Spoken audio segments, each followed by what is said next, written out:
Welcome back to my channel. ఈరోజు ఏం జరగబోతుందో తెలుసుకుందామా? ఇంక ఎపిసోడ్లోకి వెళ్ళిపోతే చారు చాలా లడ్డూలు తినేస్తూ ఉంటుంది. అప్పుడే పద్మ పార్వతి అక్కడికి వచ్చి, ఏ చారు, ఏమైంది నీకు? దెయ్యం కానీ పూనిందా ఏంటి? అన్ని లడ్డూలు ఒకేసారి అలా తింటున్నావేంటి భయంకరంగా అని వెనకాలే ఆద్య అమెరికా వెళ్ళిపోతుంది. ఇక నాకు సీనుబావకి అడ్డే లేదు. సీనుబావ ఇక నాకు సొంతం అయిపోయినట్టే. అందుకే ఎంజాయ్ చేస్తూ ఈ లడ్డూలు తింటున్నాను. మీకేంటి అని వెనకాలే ఇంకా పద్మ, నాకదే అర్థం కావట్లేదు. ఆ ఆద్య ఇంత సడన్గా వాళ్ళ నాన్నతో అమెరికా ఎందుకు వెళ్ళిపోతానంటుంది? నా కొడుకుని ప్రాణం కంటే ఎక్కువగా ప్రేమించింది. వాణ్ణి కూడా వదిలేస్తుంది ఏంటి? రామలక్ష్మి పెళ్ళని చెప్పినా సరే వెళ్ళిపోతుందేంటి? ఏమై ఉంటుంది? నాకు అదే అర్థం కావట్లేదు వదిన అని చెప్పేసి పార్వతి అంటుంది. ఇక వెంటనే చారు, నాకు తెలుసుగా, ఆద్య సీనుబావని కలపడానికే వెళ్ళిపోతుంది. అలాగే వాళ్ళ నాన్నకి ఏమవుతుందననే భయంతోనే అని వెనకాలే ఒక్కసారిగా పద్మ పార్వతి ఇద్దరు కూడా షాక్ అయిపోతారు. ఇంకా చారు, అయ్యో ఫ్లోలో నేనే నా మాటలతో వీళ్ళ ముందు ఇరుక్కుపోయినట్టున్నానుగా అని అంటూ ఇక వాళ్ళని చూస్తూ ఉంటే, ఏమన్నావే? వాళ్ళ నాన్నకి ఏమైనా అవుతుందన్న భయంతోనా? వాళ్ళ నాన్నకి ఏమైనా ఎందుకు అవుతుంది? ఏంటి మాట్లాడవింటే? ఆ కిషోర్ కనిపించకపోవడానికి కారణం కొంపతీసి నువ్వేనా ఏంటి? ఆ యాక్సిడెంటు ఆపు. ఎప్పుడు చూసినా నా మీద మీకు అనుమానమే. అయినా వాళ్ళ నాన్నకి నేనెందుకు యాక్సిడెంట్ చేయిస్తాను? నాకేం అవసరం అని చారు అంటుంది. ఇంతలోకి పార్వతి మనసులో, ఆ కిషోర్ కనిపించాడన్న ఫోన్ కాల్ గురించి చారుతో చెప్పాను. ఆ తర్వాత చారు ఆ మాట విని వెంటనే ఫోన్ పెట్టేసింది. ఇప్పుడు ముఖం నిండా దెబ్బలు, కిషోర్ గారు ఇంటికి వచ్చారు. నాకెందుకనో డౌట్గా ఉంది అని పార్వతి మనసులో ఆలోచిస్తూ ఉంటే ఇక చారు, ఎప్పుడు చూసినా మీ గోలే, హ్యాపీగా నేను లడ్డూలు తినడానికి కూడా లేదు అంటూ అక్కడి నుంచి వెళ్ళిపోతుంది. ఇక ఇంతలోకి పార్వతి, వదిన, నాకెందుకన్నా దీన్ని వాలకం చూస్తుంటే అనుమానంగా ఉంది. ఏంటి పార్వతి, ఏమంటున్నావు నువ్వు? అవును వదిన, ఇందాక ఆ కిషోరు ఆద్యకి కనిపించాడని చెప్పాడన్న ఫోన్ విషయంలో నేను చారుతో చెప్పాను. ఆ తర్వాత చారు ఆ మాట విన్నాక ఫోన్ పెట్టేసింది. ముందేమో కిషోర్ ఇంటికి వచ్చాడా అని అడిగింది. ఇదంతా చూస్తూ ఉంటే దేనికి, ఆ యాక్సిడెంట్కి ఏదో సంబంధం ఉన్నట్టుంది వదిన అని అంటుంది.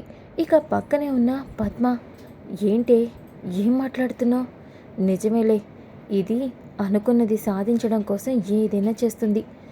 కొంపతీసి ఆ యాక్సిడెంట్ ఇదే చేస్తే ఆ ఆత్య దీన్ని ఎందుకు వదిలేసి ఉంటుంది? ఏంటో, ఇంట్లో ఎన్ని వింతలు జరుగుతున్నాయో ఏమీ అర్థం కావట్లేదు. ఆ నగల కోసం దీన్ని కోడలుగా చేసుకున్నాను. అవేమో నా చేతికి దక్కలేదు. దీని పీడ నాకు వదలటం లేదు అని ఫీల్ అవుతూ ఉంటుంది. ఇదంతా కూడా సీను దూరం నుంచి వినేస్తాడు. ఇక దూరం నుంచి చూస్తున్న సీను చెప్తూ ఉంటే నిజంగానే నాకు అనుమానంగానే అనిపిస్తుంది. ఆది వాళ్ళ నాన్న ఇంటికి రావటం, చారుకి దెబ్బలు తగలటం, ఇదంతా చూస్తూ ఉంటే ఖచ్చితంగా ఆది వాళ్ళ నాన్న కనిపించకపోవడానికి కారణం చారు అనే అనిపిస్తుంది. ఒకవేళ అదే నిజమయ్యి దీని వెనక ఏదైనా రహస్యం ఉంటే ఆ రహస్యాన్ని నేను మావయ్య ముందు బయట పెడితే ఖచ్చితంగా ఆది యుఎస్ వెళ్లకుండా నేను ఆపగలను. అవును, ఎలా అయినా సరే అదేంటో తెలుసుకుంటాను అని సీను అనుకుంటాడు. ఇంకా ఒక పక్కన అలాగే జానకి ఇద్దరు కూడా బయట ఆరుబయట కూర్చొని ఉంటారు. ఇక రఘురామేమో జానకితో, ఏంటి జానకి, ఏం మాట్లాడవేంటి? ఆది ఇంకా రాలేదేంటి? చెప్పానండి, వస్తూ ఉంటుంది అని అంటూ ఉంటే అప్పుడే ఆద్య, పెదనాన్న నన్ను పిలిచారంట. అమ్మ ఆద్య, నువ్వున్నన్ని రోజులైనా నీతో ప్రశాంతంగా ఉండాలని, నీతో కలిసి గడపాలని అనిపిస్తుందమ్మా. అందుకే రమ్మన్నా. నువ్వు యుఎస్ వెళ్ళిపోతున్నావు కదా అని వెనకాలనే ఒక్కసారిగా ఆద్య ఎమోషనల్గా రఘురామ్ని హక్ చేసుకుంటుంది. పెదనాన్న, నా డాడీ తర్వాత నన్ను ఒక కూతురులాగా, మీ కూతురు కంటే ఎక్కువ ప్రేమగా నన్ను చూసుకున్నారు. నిజంగా ఆ విషయంలో నేను చాలా అదృష్టవంతురాన్ని. వదిలి వెళ్ళడం నాకు ఇష్టం లేదు పెదనాన్న. కానీ నాన్నకి నేను మాత్రమే ఉన్నాను. ఇక్కడ మీరు అందరూ కలిసి ఉంటారు, కానీ నాన్న ఒక్కడే ఒంటరిగా ఉంటారు. అందుకనే వెళ్ళిపోతున్నాను అని వెనకాలనే ఇక జానకి, అంతేలే, నిజంగా మేము నీ కన్న వాళ్ళమైతే నువ్వు మాతో ఉండేదానివి కదా. పెద్దమ్మ, ఎందుకు అలా మాట్లాడుతున్నావు? చూడు పెద్దమ్మ, నాకు మీరంటే చాలా ఇష్టం. అవును, మిమ్మల్ని వదిలి వెళ్తున్నందుకు మిమ్మల్ని మిస్ అవుతున్నానని ఎక్కువ ఫీల్ అవుతుంది నేనే అంటూ జానకిని హక్ చేసుకొని ఆద్య ఏడుస్తూ ఉంటే ఇక రఘురాం మనసులో ఏదో ఆలోచిస్తూ ఉంటాడు. ఇక ఆద్య ఆలస్యమవుతుంది, వెళ్ళి నిద్రపో అని జానకి చెప్తుంది. ఇక ఆద్య లోపలికి వెళ్ళిపోతుంది. వెళ్ళగానే రఘురాం ఆలోచిస్తూ ఉండడం జానకి గమనిస్తుంది. ఏంటండి, ఏదో ఆలోచిస్తున్నట్టున్నారు? జానకి, కిషోర్ గారితో ఆద్య వెళ్ళిపోవాలి అనుకుంటుంది.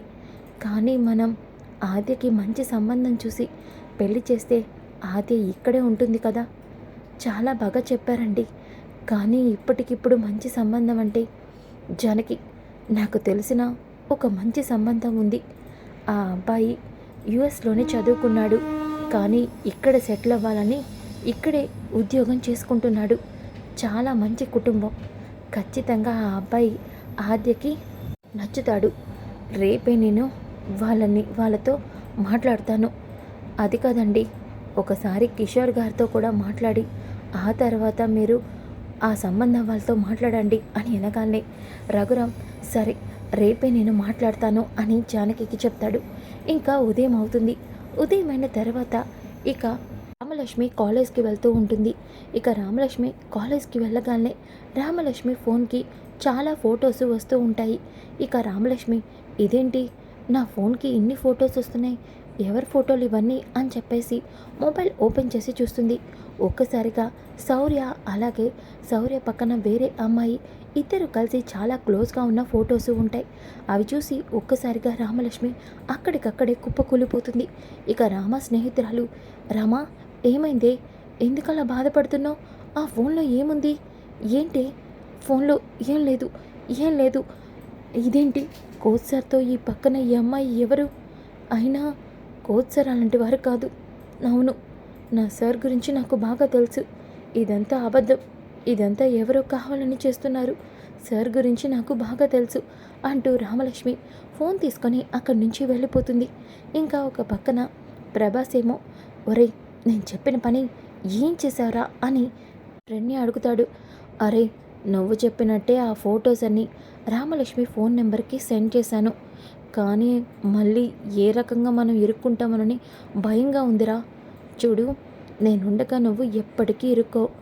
ఏంటి, అప్పుడు ఆ కోచ్ సార్తో చావు దెబ్బలు తిన్నావు, సరిపోదా ఏంటి? ఇప్పుడు నన్ను కూడా దెబ్బలు తినేలా చేస్తావా?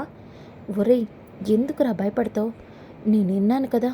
అయినా ఆ నెంబరు ఇప్పుడు నీ ఫోన్లోంచి మనం తీసి పడేస్తాం. అప్పుడు నువ్వే వాళ్ళకి పంపించావన్న విషయం ఎప్పటికీ తెలీదు. ఇక టెన్షన్ ఎందుకు? అయినా ముందు మనం స్టేషన్కి వెళ్ళాలి పద అని చెప్పేసి ఇద్దరూ కలిసి పోలీస్ స్టేషన్కి వెళ్తారు. ఇక స్టేషన్లో ఏమో ప్రశాంత్ చాలా దిక్కులుగా కూర్చుంటాడు. రామలక్ష్మిని పెళ్లి చేసుకొని సంతోషంగా జీవితాన్ని గడిపేద్దాం అనుకున్నాను, కానీ చివరికి మా అమ్మే నాకు ఇలా శత్రువు అవుతుందని, నా పెళ్ళి ఆపేస్తుందని అస్సలు ఎక్స్పెక్ట్ చేయలేదు. అయినా నేను ఒక పెద్ద మూర్ఖుణ్ణి. లేకపోతే నాకు ఇంత సహాయం చేసిన మా అమ్మనే చంపాలని చూశాను. మా నాన్న కన్న కొడుకైనా సరే నా కోసం ఆలోచించి వాడి జీవితాన్ని కూడా త్యాగం చేసేలా చేశాడు మా నాన్న. నేను నా స్వార్థం కోసం వాళ్ళని చంపాలని చూశాను. వాళ్ళు నన్ను అడ్డంగా ఇరికించేశారు. తప్పులేదులే, నేను చేసిన దానికి ఇలాగే అవ్వాలి. కానీ నేను మాత్రం మా శౌర్యగాన్ని రామలక్ష్మితో ఎప్పటికీ కలవనివ్వను. అవును, నాకు దక్కని రామలక్ష్మి ఆ శౌర్యగాడికి కూడా దక్కకూడదు. అందుకే ప్రభాస్ గాడికి ఆ ఫోటోలని నేనే పంపించాను. వాడింతకీ ఆ ఫోటోలు రామలక్ష్మికి పంపించాడా లేదా? వీడేంటి ఇంకా రాలేదు అని అనుకుంటూ ఉంటే అప్పుడే ప్రభాస్ స్టేషన్కి వస్తాడు. ఇక ప్రశాంత్ని చూసి, ఎరా ప్రశాంత్, ఎలా ఉన్నావురా? బాగానే ఉన్నావా? సమయానికి తిండి పెడుతున్నారా? ఏంట్రా నేనేదో ఫారెన్లో ఉన్నట్టు నీ ఇష్టం వచ్చినట్టు మాట్లాడుతున్నావు? స్టేషన్లో బాగా ఎలా ఉంటానో చూడు, ఎలా ఉన్నానో. ఎలా ఉండేవాడివి ఎలా అయిపోయావురా? అయినా నీ జీవితం ఇలా అవుతుందని అస్సలు ఎక్స్పెక్ట్ చేయలేదురా. నీ అంతట నువ్వే ఆ రఘురం ముందు దొరికిపోయావు కదరా. ఇప్పుడు ఆ పాత విషయాలన్నీ ఎందుకు కానీ, ఇంతకీ రామలక్ష్మికి ఫోటోలు పంపించారా లేదా? పంపించావురా. రామలక్ష్మి ఆ ఫోటోల్ని చూసేసింది కూడా. అవునా? అయితే నేను మొదలుపెట్టిన కథ అయిందనమాట. ఇక రామలక్ష్మి ఆ సౌర్యగాడి మొహం ఎప్పటికీ చూడదు. ఏంటి, చాలా ఎక్కువ ఎక్స్పెక్టేషన్స్తో ఉన్నట్టున్నావు? రామలక్ష్మి ఎలాంటిదో నీకు బాగా తెలుసు. శౌర్య మీద మనం ఎన్నిసార్లు బ్యాడ్గా తయారు చేయాలని చూసినా, శౌర్య తనని ప్రేమించట్లేదని చెప్పినా శౌర్య వెనకాలే పడేది. ఇప్పుడు ఈ ఫోటోలు చూసి రామలక్ష్మి నమ్మేస్తుందని అనుకుంటున్నావా? నాకు తెలుసు రామలక్ష్మి అంత ఈజీగా నమ్మదు అని. పక్కన ఉన్న ఆ ఆద్య కూడా రామలక్ష్మిని నమ్మకాన్ని ఎట్టి పరిస్థితుల్లోనూ నిజమని చెప్పదు. అందుకే కదా చెయ్యాల్సిన ప్లాన్ ఇంకోటి కూడా ఉంది. ఏంట్రా? ఏంటి ఆ ప్లాన్? చూడు, నేను చెప్పినట్టు రావులపాలెం వెళ్ళు. అక్కడ ఈ జమున ఉంటుంది. ఆ జమునని ఎలా అయినా సరే ఇక్కడికి రప్పించు అని ప్రభాస్కి ఏదో ప్లాన్ చెప్తాడు. ఇక ప్రభాస్, ఒరేయ్ నీ ప్లాన్ సూపర్ రా, ఇప్పుడు ఖచ్చితంగా రామలక్ష్మి నమ్ముతుంది. నమ్మాలనే కదా, వెళ్ళి ఆ పని చూడు అని వెనకాలనే ఇక ప్రభాస్ అక్కడి నుంచి వెళ్ళిపోతాడు. మనసులో ప్రశాంత్, ఈసారి ఎప్పటికీ నా చేతిలోంచి తప్పించుకోలేవురా శౌర్య అని మనసులో అనుకుంటాడు. ఇంకా ఒక పక్కన రఘురామేమో అందరినీ కూడా హాల్లోకి పిలుస్తాడు.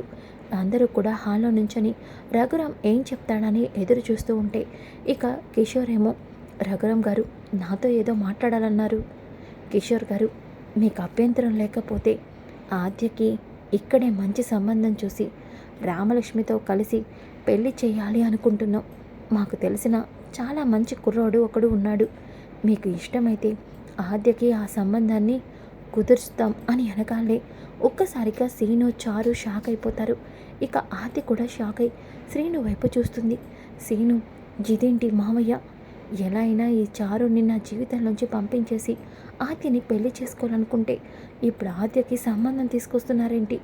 ఇప్పుడు నేనేం చేయాలి అని టెన్షన్ పడుతూ ఉంటాడు. ఇక జానకి అయితే, కిషోర్ గారు ఈ విషయంలో ఎటువంటి సందేహాలు పడద్దు. మీకు ఇష్టమైతేనే, మీకు ఆద్యకి నచ్చితేనే అని వెనకాలనే ఇంకా కిషోరు ఆద్య వైపు చూస్తాడు. ఆద్య మనసులో, నేను ఇంకొక పెళ్లి చేసుకుంటేనే సీను చారుతో సంతోషంగా ఉంటాడు. అవును, నేను ఇలా పెళ్లి చేసుకుంటేనే పెదనాన్న వాళ్ళు సంతోషంగా ఉంటారు, నాన్న కూడా హ్యాపీగా ఉంటారు అని ఆద్య మనసులో అనుకుంటుంది. ఇక రఘురామ్, అమ్మ ఆద్య, నీ విషయంలో నేను ఇంకొక పొరపాటు చేయకూడదు అనుకుంటున్నాను. నా కూతురు విషయంలో ఒకసారి తప్పు చేశాను. ఇప్పుడు నీ విషయంలో కూడా ఆ తప్పు జరగకూడదు. చెప్పమ్మా ఆద్య, నీకు సంబంధం చూసాము.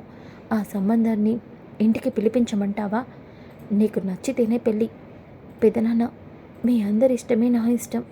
అవును, ఒకసారి నేను ఆలోచించి ఒకరిని పెళ్లి చేసుకోవాలి అనుకున్నాను, కానీ అది జరగలేదు. అందుకే ఈసారి పెళ్లి విషయంలో మీ నిర్ణయమే నా నిర్ణయం. అవును అని వెనకాలనే కిషోరు, రఘురామ్ గారు, మీరు చెప్తున్నారు అంటే ఆ సంబంధం చాలా మంచిదే అయి ఉంటుంది. మీరు ఆ సంబంధాన్ని పిలిపించండి అని వెనకాలనే ఒక్కసారిగా జానకి, రామలక్ష్మి, పద్మ అందరూ కూడా చాలా సంతోషపడతారు. ఇంకా సీను అయితే చాలా ఫీల్ అవుతాడు. ఇక ఆది ఏమో అప్పుడే బయటికి వస్తుంటే వెంటనే సీను ఆది చేయి పట్టుకొని ఇక తనని పక్కకి లాగుతాడు. సీను, ఏం చేస్తున్నావు నువ్వు? ఎవరైనా చూస్తే? ఏంటి ఆద్య, ఎవరైనా చుట్టమేంటి? నువ్వంటే నాకెంత ఇష్టమో, నేను ఇంకా నిన్ను ప్రేమిస్తున్నానని నీకు బాగా తెలుసు, కానీ నువ్వేంటి? ఏంటి సీను, ఇప్పుడు నన్ను ఏం చేయమంటావు? ఇప్పుడు నీకు చారు నీ భార్య, నువ్వు చారుకి తాళి కట్టిన భర్తవి. నీ జీవితంలో ఇక ఏ ఆడదానికి స్థానం లేదు. ఆ విషయం నీకు తెలుసు, అందరికీ తెలుసు. కానీ నేను చారుని ఇష్టపడట్లేదు కదా ఆద్య. చూడు సీను, నాకు తెలుసు. అందుకే ఇవన్నిటికీ పునిస్టాప్ పెడదామని పెళ్ళికి ఒప్పుకున్నాను. ఇప్పుడు నన్నేం చేయమంటావు? అది కదా ఆద్య, ఏం చెప్పమంటావు సీను? సీను ఇంకొక పెళ్ళి చేసుకున్నాడు, కానీ నేను సీనుని పెళ్ళి చేసుకుంటాను పెదనాన్న అని మా పెదనాన్నతో చెప్పాలా? అలా చెప్తే పెదనాన్న ఎలా మాట్లాడతారో నీకు తెలీదా? చెప్పు.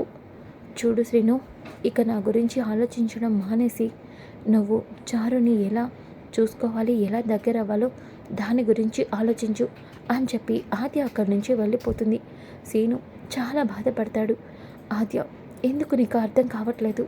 నా జీవితంలో నీకు తప్ప ఇంకొకరికి స్థానం లేదు.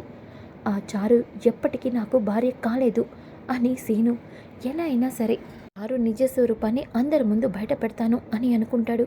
ఇంకా ఒక పక్కన చారు అయితే ఏంటి లడ్డు కావాలా నాయనా అన్నట్టు ఎన్ని లడ్డూలు నాకు ఒకదాని తర్వాత ఒకటి అదే తినిపించేస్తుంది. నిన్నేమో యుఎస్ వెళ్తానంది, ఈ రోజేమో రఘురాం పెదనాన్న ఆద్యకి పెళ్లి సంబంధం చూస్తున్నారు. ఇదంతా నాకు చాలా సంతోషంగా ఉంది అని మనసులో తెగ ఆనందపడిపోతుంది. ఇంకా ఒక పక్కన రఘురామేమో పెళ్ళి వాళ్ళకి ఫోన్ చేసి ఇక వాళ్ళని ఇంటికి రమ్మని చెప్తాడు. ఇక వాళ్ళు సాయంత్రమే వస్తామని చెప్పడంతో జానకి, రఘురాము, శివరాం ఇంట్లో అందరూ కూడా చాలా హడావుడిగా ఇంట్లో అన్ని పనులు చేస్తూ ఉంటారు. ఇక రామలక్ష్మి ఆద్యని రెడీ చేస్తూ, ఆద్య నీకు కూడా పెళ్ళి అయిపోయి నువ్వు కూడా ఇక్కడే ఉంటే మనమందరం సంతోషంగా ఉండొచ్చు అని అంటూ ఉంటే ఆద్య మాత్రం ఏమీ మాట్లాడదు. ఆద్య ఏం మాట్లాడట్లేదేంటి? నీకు నీ పెళ్లి సంబంధం ఇష్టం లేదా? రామలక్ష్మి, మనసులో ఒకరిని పెట్టుకొని ఇంకొకరిని పెళ్లి చేసుకోవడం చాలా కష్టం. ఆ విషయంలో నువ్వు చాలా బాధపడ్డావు. మరి ఇదే విషయం నాన్నతో చెప్పొచ్చు కదా? లేదు, ఒకసారి నా ప్రేమ వల్ల ఇంట్లో అందరూ బాధపడ్డారు. మళ్ళీ వాళ్ళ బాధకి నేను కారణం కాకూడదు. అందుకనే నేను పెళ్లి చేసుకుంటే సీనుబాబు కూడా చారుతో సంతోషంగా ఉంటాడు, పెదనాన్న వాళ్ళు కూడా సంతోషంగా ఉంటారు. అందుకని అని వెనకాలనే రామలక్ష్మి నువ్వు చాలా గ్రేట్ ఆద్య అని చెప్పేసి అంటుంది. సరే కానీ నువ్వేంటి నిన్న కాలేజ్ నుంచి వచ్చినప్పటి నుంచి చాలా డల్గా కనిపించావు, ఏమైంది? సౌరేష్ సార్తో నువ్వు బాగానే ఉన్నావు కదా? ఆద్య, మేమెందుకు బాలేదు, మేమిద్దరం చాలా సంతోషంగా ఉన్నాం. నువ్వు మా గురించి అస్సలు ఆలోచించద్దు అని రామలక్ష్మి ఆద్యకి ఆ ఫోటోల గురించి చెప్పను. చెప్తే ఆద్య మళ్ళీ ఇప్పటికే చాలా బాధలో ఉంది. ఇప్పుడు నా విషయాలు కూడా చెప్పి తనని ఇబ్బంది పెట్టలేను అని రామలక్ష్మి అనుకుంటుంది. ఇంకా జానకి ఏమో ఆద్యని చూసి, ఆద్య మీ పెదనాన్న నీకు మంచి సంబంధం తీసుకొచ్చారు. ఈ సంబంధం ఖాయమైతే నువ్వు కూడా మా అందరితో కలిసి ఇక్కడే ఉండొచ్చు.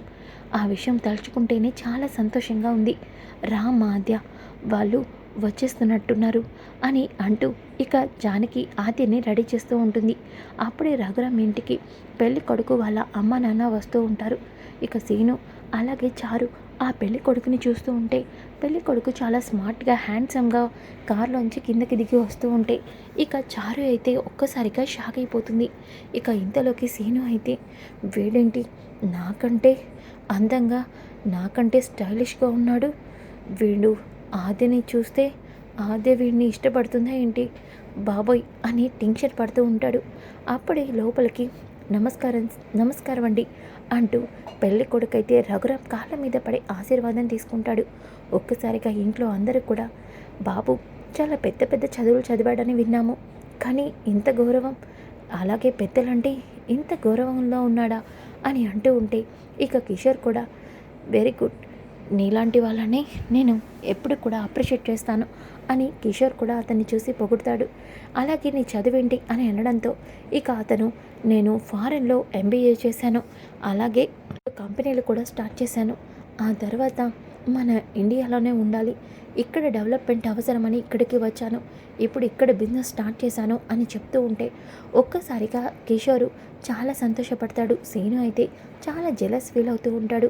ఇక ఇంతలోకి ఆద్యని తీసుకొని జానకి, రామలక్ష్మి కిందకి వస్తారు. ఆద్యని చూసిన పెళ్లి కొడుకు ఒక్కసారిగా ఆద్యని అలా చూస్తూ ఉండిపోతాడు. నాకు ఈ అమ్మాయి చాలా బాగా నచ్చింది, పెళ్ళి ఓకే చేసేది నాన్న అని అంటాడు. ఇక సీను ఏంట్రా బాబు, అసలు అమ్మాయిల్ని చూడనట్టు ఆద్యని చూడగానే అలా ఓకే చెప్పేశాడేంటి, ఇప్పుడు ఆద్య ఏమంటుంది అని టెన్షన్ పడుతూ ఉంటే ఇక కిషోర్ పెద్ద రఘురామ్ వైపు చూసి ఆద్య కూడా మీ ఇష్టమే నా ఇష్టం అని అంటుంది. ఒక్కసారిగా అందరూ చాలా సంతోషపడిపోతారు. ఇక కిషోర్ నాకున్నదే ఒక్కగానో ఒక కూతురు ఆద్య, నా ఆస్తి మొత్తం తనకే ఇస్తాను. ఏంటండి ఆస్తులు అంటున్నారు, మీకు ఎంత పాట ఆస్తి ఉందేంటి అని పెళ్లి కొడుకు వాళ్ళ నాన్న అడుగుతంతో రఘురామ్ కోపంగా చూస్తాడు. ఏదో మాట వరుసకి అడిగామండి తెలుసుకోవాలని, అంతేగాని ఆస్తుల మీద మాకు పెద్ద ఆశ ఏమీ లేదు అని అనడంతో ఇక కిషోర్ నాకు ఉన్న ఆస్తి 100 కోట్ల వరకు ఉంటుంది, అవును అది మొత్తం ఆద్యకే అని వెనకాలనే ఒక్కసారిగా చారు, పార్వతి, పద్మ ముగ్గురు కూడా షాక్ అయిపోతారు. ఇక పద్మ అయితే ఏంటి ఈ ఆద్యకి 100 కోట్ల ఆస్తి ఉందా? ఏంటే? నాకు అదే అర్థం కావట్లేదు వదిన. ఆద్యకి 100 కోట్ల ఆస్తి ఉందా? ఎప్పుడు ఇది ఇలా సింపుల్గా కనిపిస్తూ ఉంటే దీనికి ఏ ఆస్తి లేదు అనుకున్నాం. కానీ అని ఒక్కసారిగా షాక్ అవుతూ ఉంటే ఇక కిషోరు, అలాగే అవి కాకుండా మాకు 2 ఫ్యాక్టరీలు కూడా ఉన్నాయి. ఎలా అనుకున్నా ఆ 2 ఫ్యాక్టరీలు ఇంకొక 200 కోట్లు ఉంటాయి. మొత్తం 300 కోట్లు అని అనగానే పద్మ కళ్ళు తిరిగి పడిపోతుంటే పార్వతి పద్మని పట్టుకుంటుంది.